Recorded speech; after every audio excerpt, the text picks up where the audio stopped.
This video is for educational purposes. Luanda is the capital and largest city of Angola. It is Angola's primary port and its major industrial, cultural and urban center. Located on Angola's northern Atlantic coast, Luanda is Angola's administrative center, its chief seaport, and also the capital of the Luanda province.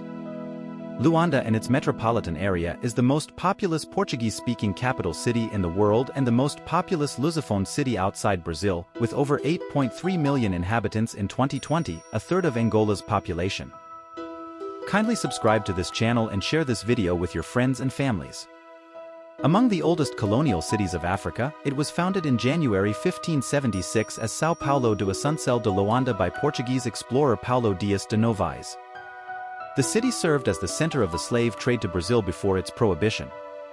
At the start of the Angolan Civil War in 1975, most of the white Portuguese left as refugees, principally for Portugal.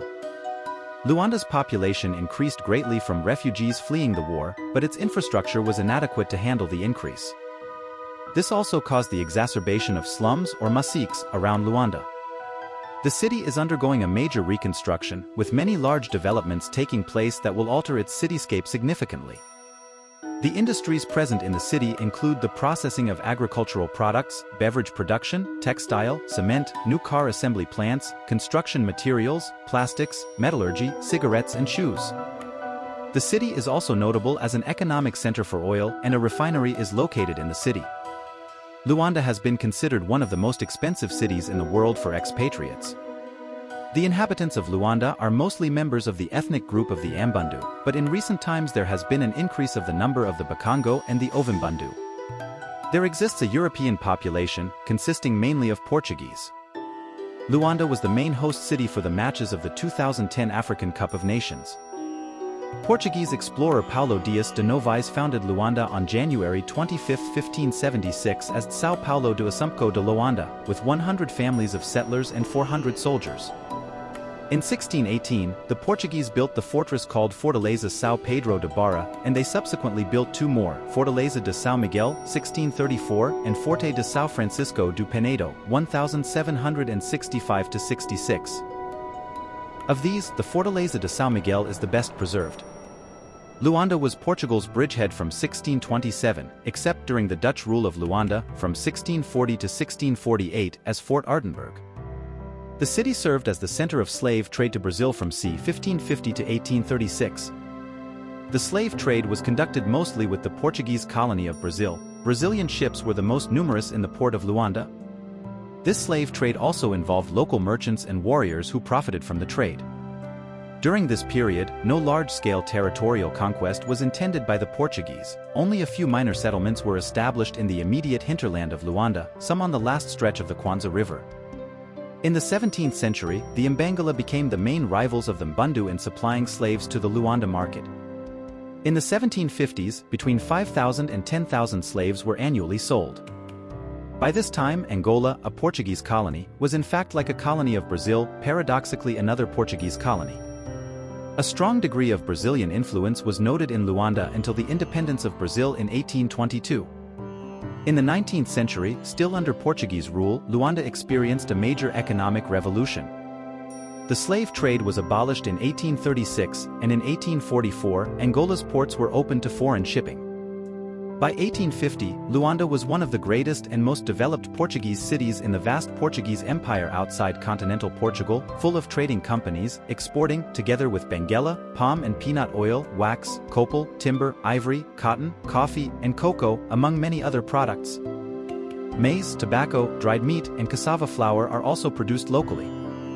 The Angolan bourgeoisie was born by this time. In 1889, Governor Brito Capello opened the gates of an aqueduct which supplied the city with water, a formerly scarce resource, laying the foundation for major growth. Throughout Portugal's dictatorship, known as the Estado Novo, Luanda grew from a town of 61,208 with 14.6% of those inhabitants being white in 1940, to a wealthy cosmopolitan major city of 475,328 in 1970 with 124,814 Europeans, 26.3%, and around 50,000 mixed-race inhabitants, 10.5%. Like most of Portuguese Angola, the cosmopolitan city of Luanda was not affected by the Portuguese Colonial War 1961–1974. Economic growth and development in the entire region reached record highs during this period. In 1972, a report called Luanda the Paris of Africa. By the time of Angolan independence in 1975, Luanda was a modern city with the majority of its population was African, but also dominated by a strong minority of white Portuguese origin. After the Carnation Revolution in Lisbon on April 25, 1974, with the advent of independence and the start of the Angolan Civil War 1975–2002, most of the white Portuguese Luandans left as refugees, principally for Portugal. However, many traveled overland to South Africa.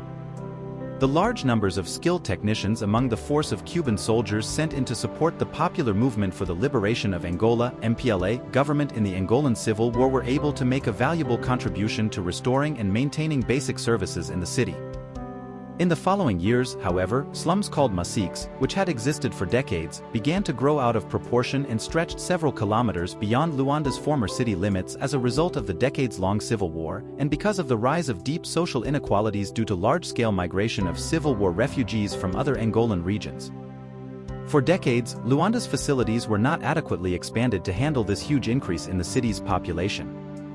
After 2002, with the end of the Civil War and high economic growth rates fueled by the wealth provided by the increasing oil and diamond production, major reconstruction started. The central government supposedly allocates funds to all regions of the country, but the capital region receives the bulk of these funds.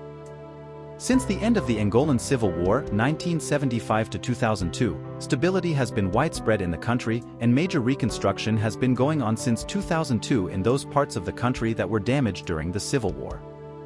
Thank you for watching this video.